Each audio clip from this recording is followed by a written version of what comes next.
Putin is brutally revealing his intentions. Ukraine holds a significant New Year's Eve celebration. Near the end of December, I inquired as to my sister's plans for the next celebration.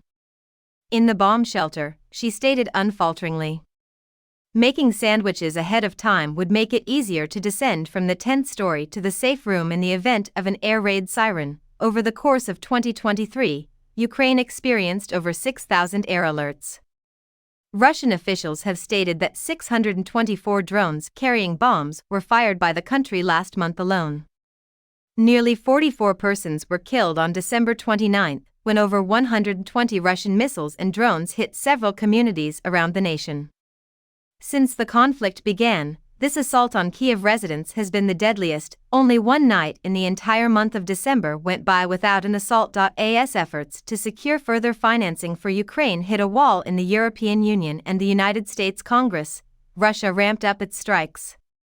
There have been whispers that Kyiv's Western supporters have been secretly trying to get the war ended through discussions since the fall.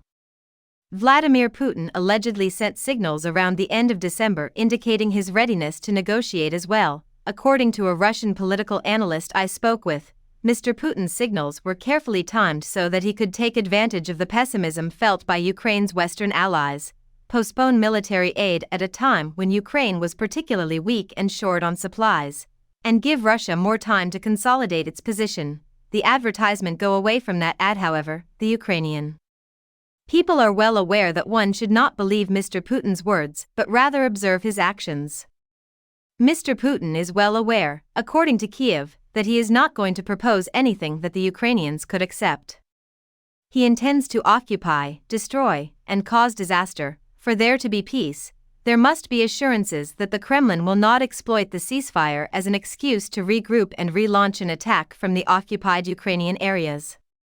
Recent surveys show that the majority of Ukrainians are still opposed to giving Russia any more territory, and a large number of them believe that Crimea must be returned to Ukrainian authority as part of any peace accord to end the perpetual invasion threat. The Times reports that Mr. Putin is proposing a ceasefire that freezes the fighting along the current lines, but this is actually an occupation.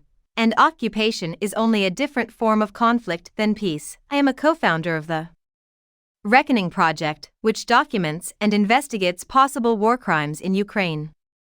We have looked into the bombardment of towns distant from the battlefield, assaults on residential areas, shopping centers, and restaurants, and attacks that utilized precise ammunition on civilians evacuating train stations, all of which killed hundreds of civilians. The situation is considerably more dire in the regions of Ukraine currently governed by Russia.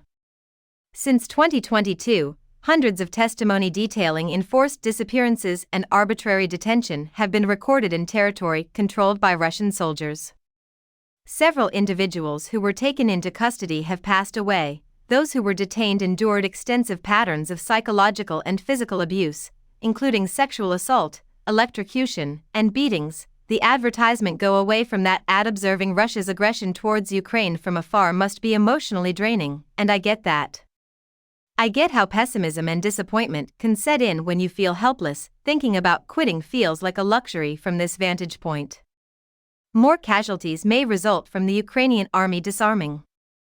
That one piece of information is what keeps us going in this conflict. Therefore, Ukrainians believe it is their responsibility to show the world, and especially Europe and the United States, that their support is worthwhile. Every day, it prevents unnecessary deaths. On January 2, Russia attacked Kyiv with 35 kamikaze drones, 60 cruise missiles, and 10 hypersonic Kinzhal missiles, which Moscow says are unstoppable. With the help of Patriot surface-to-air missile defense systems, which were mainly manufactured in the United States, the air defense systems of Ukraine were able to shoot down the majority of the missiles and drones. A residential building near the central railway station was extensively damaged by falling rubble in the attack, which killed 3 persons and injured 52.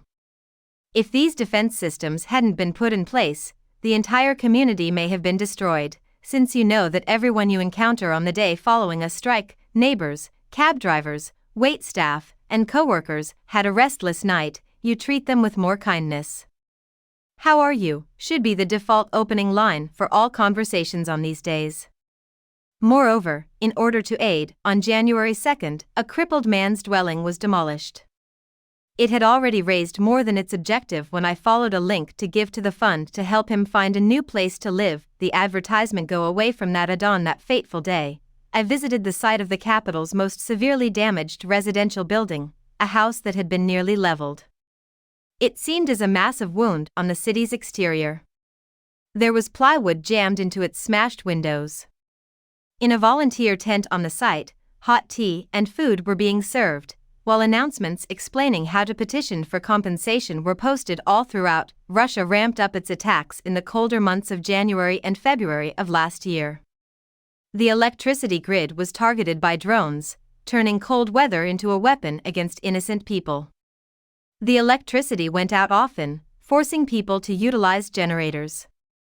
There has been less of a need for generators this year because the electricity grid is less susceptible. An air raid siren sounded at the beginning of last week. It is crystal evident what Mr. Putin has in mind. However, Ukrainians still have the capacity to channel their fury into constructive endeavors.